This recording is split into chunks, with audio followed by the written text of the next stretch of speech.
pessoal, então, dando início à segunda aula, o segundo tópico dessa conversa sobre os contornos gerais atuais da responsabilidade civil. A Carol, assessora de comunicação aqui do MPF, perguntou o que aconteceu sobre o trágico caso do Marcos Mariano. E eu esqueci de falar e vou continuar agora. Olha que loucura, pessoal, olha que loucura.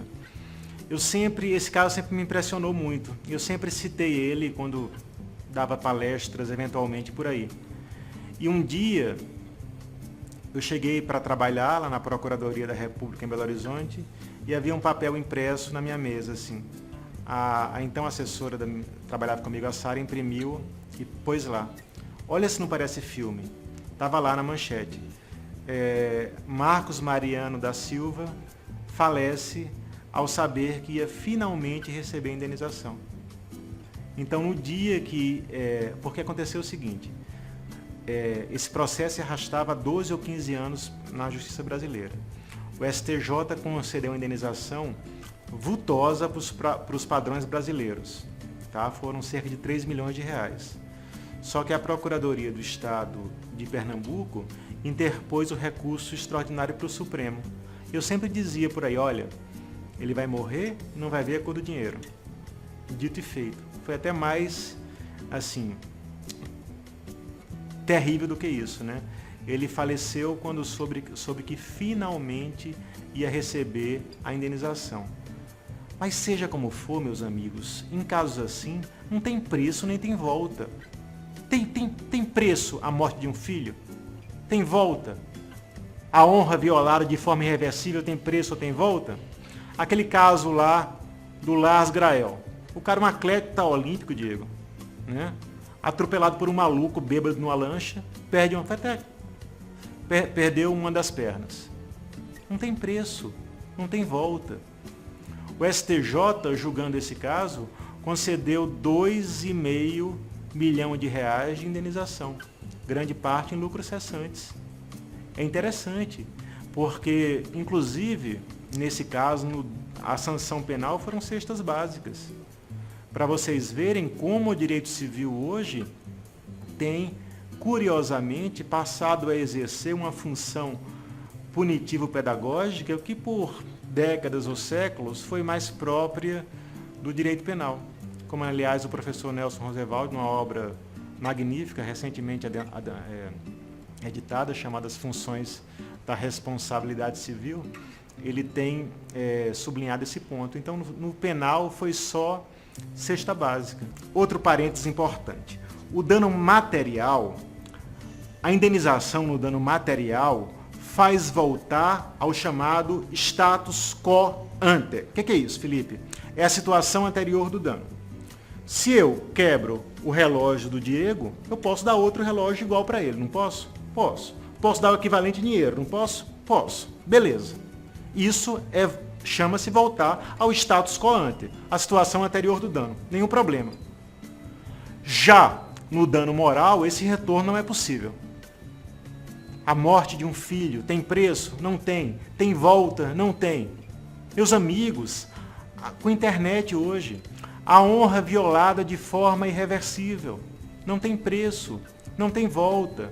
Vocês lembram aquele clássico e terrível caso da escola base? Aconteceu em 94, faz muito tempo já no Brasil. A imprensa estava começando essa coisa do jornalismo investigativo, né? Massacraram um casal que tinha uma escolinha infantil, acho que era lá em São Paulo. Pegou um delegado da Polícia Civil, pouco responsável na época, que acusou o casal sem provas substanciais do inquérito e a população queria linchar aquela coisa toda. Há pouco tempo eu vi um Globo Repórter, alguns anos, sobre eles. O casal estava massacrado décadas depois. Primeiro dano material, né? Não tem nem dúvida. Você, pai e mãe, vai deixar seu filho e sua filha numa escola sobre a qual pesa a acusação de pedofilia? Claro que não, a escola fechou no dia seguinte. Mas isso não é pior, né? Eles faziam terapia até hoje para lidar com as consequências terríveis psicológicas daquele fato. A moça engordou, parece mais de 100 quilos, uma loucura. Enfim, tá? Então, aliás, em relação a esse caso, o STJ concedeu há pouco tempo uma indenização de R$250 mil contra a Folha de São Paulo para cada uma das vítimas, para o marido, para a mulher e para o motorista da escolinha infantil. Tá, pessoal? Isso mostra sempre que assim, não é simples nem fácil isso aí. Mas a gente... E olha só, vamos olhar para trás um pouquinho. Hoje parece tão óbvio tudo isso, né? Mas não era não, viu, pessoal? Até há pouco tempo não era não. E 30 anos para o direito, por exemplo, é pouco tempo. É um passo na nossa evolução histórica. Até, vocês sabem, a Constituição de 88, havia muitas hesitações na doutrina, na jurisprudência, em relação à indenizabilidade do dano moral. Tá? Até que Pontes de Miranda, com a genialidade que sempre o distinguiu, disse: que mal entendida justiça é essa? Que mal entendida justiça é essa que concede indenização para o dano moral puro, mas não concede, para o dano material puro, mas não concede para o dano material junto com o dano moral? Porque havia isso, não sei se vocês sabiam. Mesmo para quem, anos atrás, antes da Constituição, aceitava a indenizabilidade do dano moral, só aceitava, gente, olha que loucura, quando esse dano moral viesse junto com o material. O primeiro caso, o leading case que o Supremo julgou, que aceitou, foi relatado pelo ministro Aliomar Baleiro. Foi assim: houve um acidente de ônibus no qual faleceram 2 crianças, de 9 e 6 anos.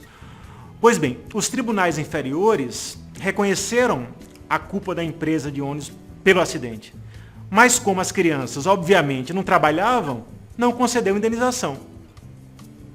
Foi interposto na espécie o recurso extraordinário, o Supremo conheceu e deu provimento. E esse foi o primeiro caso em que se concedeu dano moral puro, assim chamado na época, tá, pessoal? E outro argumento um tanto quanto cínico, usado pela doutrina e jurisprudência da época, era assim, dizia assim, Diego: a dor não tem preço. Tá certo, é óbvio que a dor não tem preço. Mas daí se extraía a cínica conclusão de que, como a dor não tem preço, não vamos pagar nada por ela. Até que Pontes de Miranda resumiu de modo genial. Ele disse: não é justo que nada se dê apenas por não se poder dar o exato. Não é justo que nada se dê apenas por não se poder dar o exato. Quer dizer, meus amigos, equivalência absoluta, matemática, não temos nem para o dano material, que dirá para o dano moral. Pois bem, mas hoje, mais de 20 anos depois, né, mais de 25 anos depois da nossa Constituição consagrar o dano moral, no artigo 5º, incisos 5 e 10, acabaram os espaços para as recusas hesitantes. A grande questão hoje é o valor. Como quantificar o inquantificável? Como atribuir preço para o que ontologicamente não tem preço? Tá? É o que veremos no próximo tópico, no tópico 3 dos contornos atuais da responsabilidade civil. Valeu, gente.